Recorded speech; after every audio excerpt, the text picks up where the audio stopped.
All right. Hey, class, how's it going? So here we are in Unit 8, and we are jumping into the modern period or modernism, as it's called.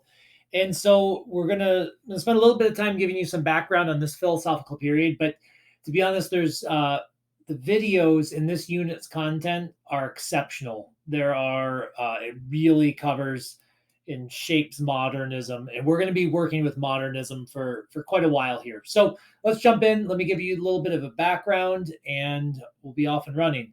As some of you have probably noticed, we've skipped ahead a few chapters. We are now on chapter 34, and the book goes through chapter 40. So these are going to be our remaining chapters for this course. The inter chapters that we missed there's a lot of great stuff in those chapters. I wish we didn't have to skip them, but our semesters are only so long and you all have only so much bandwidth. So some of the chapters have to go. So what I encourage you though to do is in your spare time, I seriously encourage you to go back and spend some time checking out some of those previous chapters. I think you'll find if you're interested in Tolstoy and the Russian novelist, there's all sorts of great stuff back there. Another thing that's back there that we are going to cover this week a little bit is the renovation of Paris, and which there's a great movie on, and then also Impressionism. And Impressionism is a type of painting where you, instead of sitting in the studio, you go outside and you quickly paint. You will definitely recognize some of the Impressionist paintings just from pop culture and from your life, even if you know very little about art. You're like, oh yeah, I've seen that somewhere before.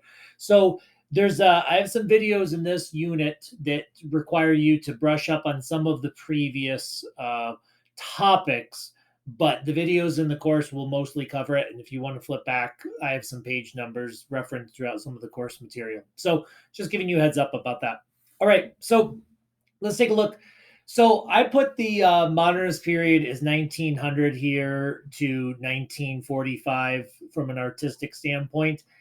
Again, these dates are never set in stone. It's not like the world woke up one morning and said, "Oh, we're moderns now." We is just kind of from the past. We went from romanticism, and then from romanticism we moved into realism. And again, it wasn't like every romantic one day woke up and they're like, oh no, I'm a realist painter now. It wasn't like that. It's these transitions and these movements. And then this is going to move us into the modern period. And then the last one that we're going to talk about is postmodern. And postmodern is going to go from 1945 to present day. So when you hear modern is really a relative term, right? Because we can say something's modern today, but from an artistic standpoint, the modern period is 1900 to 1945, roughly, very roughly. So that's what we're jumping into, and it's a pretty fascinating time. Things start to really shake up in this time period. So let's get an idea what that means.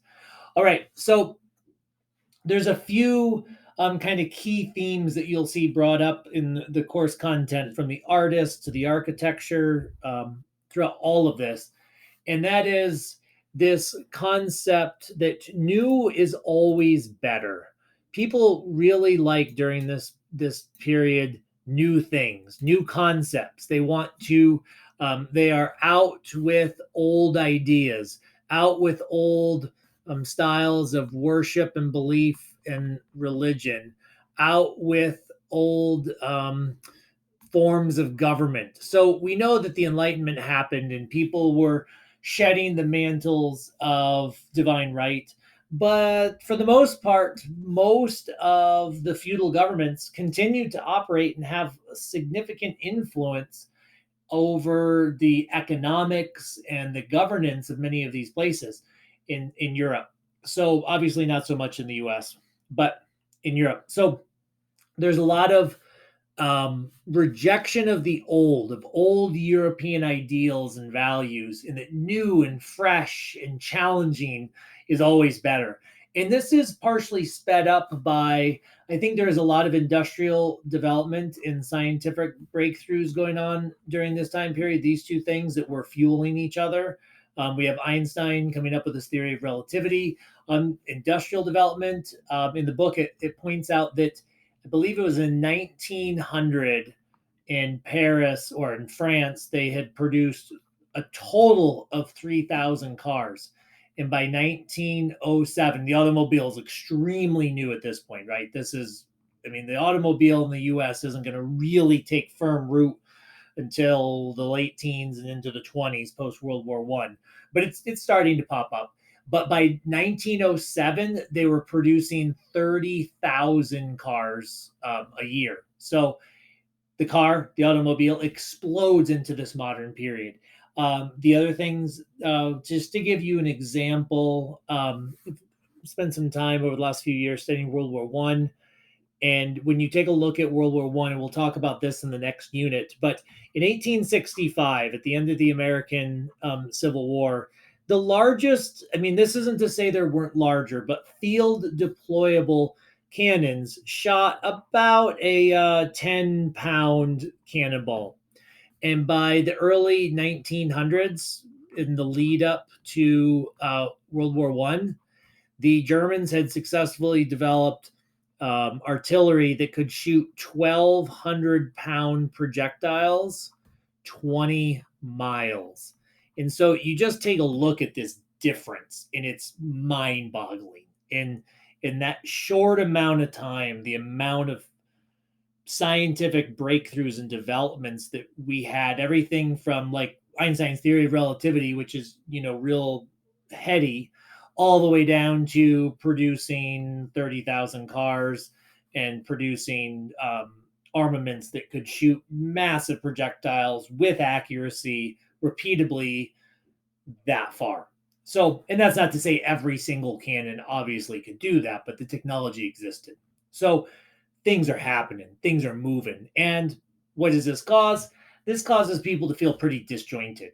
So the disjointed feelings that people have about modern life that we believe are new, we have these romantic tendencies to want to go back to the good old days and the simple times. Well, in 1900, if you were living in Paris, you may have yearned for the same thing. Or you may have embraced all of the new and the glamour and the glitz and the challenging, but you may have also wished for some steady calm of tradition. So in this time period, as as divine right and the feudal monarchies, the European monarchies are being overthrown and they're being challenged, which will really occur in World War One, but is already starting to occur.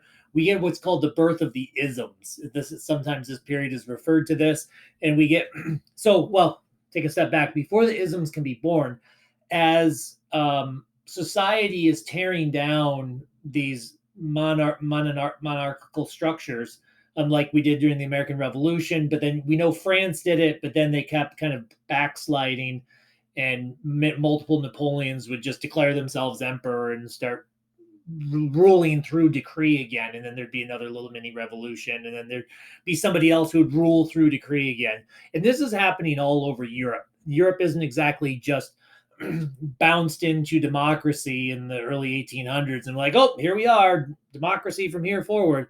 It was a struggle, and it was, over 100 years that this was going back and forth. But as the monarchies become more and more limited, obviously um, when you have self-rule, democratic self-rule, people start to say, and these things are mostly, to be honest, capitalism, socialism, and fascism are mostly, not entirely, but mostly about what do we do about the money?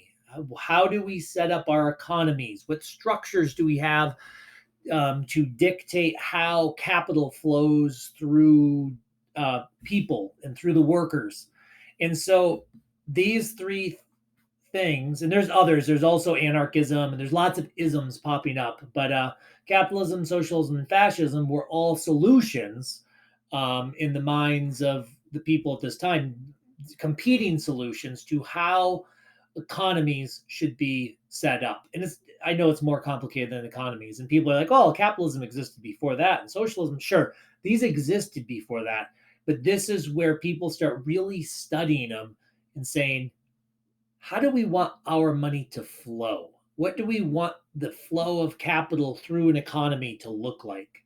And so there's obviously lots of competition and debate and war and political instability caused by these questions. So, anyways, it's a modern world. We are going to find ourselves moving quickly, very quickly. There's going to be a lot of fascinating things coming up. Be prepared for the art to be substantially more challenging than it was before. All right, as always, if you have any questions, let me know, and see you next unit.